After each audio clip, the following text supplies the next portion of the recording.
Minsan, ang pinakamahirap sa love life ay hindi ang magmahal kundi ang maghintay. Maghintay sa taong hindi mo pa kilala. Maghintay sa taong baka nasa kabilang city pa. Habang naghihintay ka, minsan mapapatanong ka. Lord, parating na ba siya? O nasa Old Testament pa lang? Kung nararamdaman mo yan, para sa iyo ang video na ito. Una, maghintay sa timing ng Diyos, hindi sa pressure ng mundo. Maraming pressure ngayon. May engaged na. May kasal na. May baby na. May caption pang ni answered prayer. Ikaw naman napascroll ka lang napa-question pa. Pero tandaan mo ito. Hindi late ang taong nasa tamang timing ng Diyos. May sariling oras si Lord para sa bawat isa.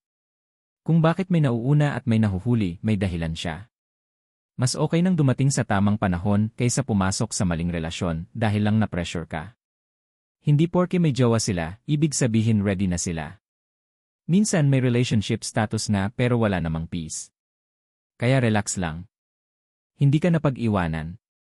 Pinuposisyon ka lang ni Lord.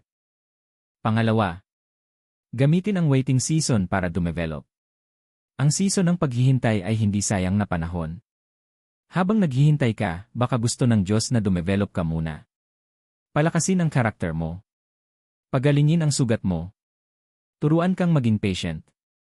Turuan kang magmahal ng tama. Kaya gamitin mo ang season na ito para mag-grow. Dahil kapag dumating ang tamang tao, blessing kung handa ka na. Pangatlo, ang tamang tao ay tutulong sa faith mo, hindi sisira. Ang tamang tao ay hindi lang cute, sweet, o funny. Dapat makakatulong din siya sa spiritual life mo. Sabi sa 2 Corinthians 6:14, huwag makipagpasan sa hindi kapareho ng direksyon ng pananampalataya. Bakit? Kasi mahirap magtayo ng relasyon kung magkaiba kayo ng pupuntahan. Ang taong para sa iyo ay hindi ka ipapalayo kay Lord. Hindi ka itutulak sa kompromiso. Sa halip, tutulungan kanyang lumapit sa Diyos. Magdadasal kasama mo. Magrerespeto sa boundaries mo. At mamahalin ka sa paraang may dangal. Kung napapalayo ka kay Lord dahil sa isang tao, baka hindi siya ang the one. Baka the warning.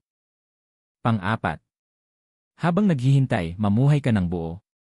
Huwag mong i-pause ang buhay mo dahil wala pa ang future partner mo. May purpose ka ngayon. May ministry ka ngayon. May blessings ka ngayon. Serve God now. Build your dreams now. Love your family now. Hindi ka kulang dahil single ka. Ang identity mo ay hindi taken o single. Ang identity mo ay child of God. Panglima. Magtiwala na ang tamang tao ay lalapit sa tamang paraan. Kapag tamang tao ang dumating, hindi ka ilalapit para ilaro lang. Hindi ka pagdududahin araw-araw. Hindi ka iiwan sa mixed signals. Hindi ka gagawing option habang may ibang ka-chat. Ang taong galing sa Diyos ay hindi perpekto pero may respeto. May consistency. May sincerity. At higit sa lahat, tutulungan kang mas mapalapit kay Lord, hindi ilayo. Ang tamang tao will not compete with God's place in your life. He or she will honor it. Kaya huwag kang matakot maghintay. Mas okay nang matagal maghintay kaysa mabilis masaktan. Pag nagustuhan mo ang video na to, huwag kalimutan i-like, mag-subscribe at i-click ang notification bell para hindi mo ma-miss ang susunod na videos ng The Christian Couple. See you sa aming sumusunod na content. God bless you.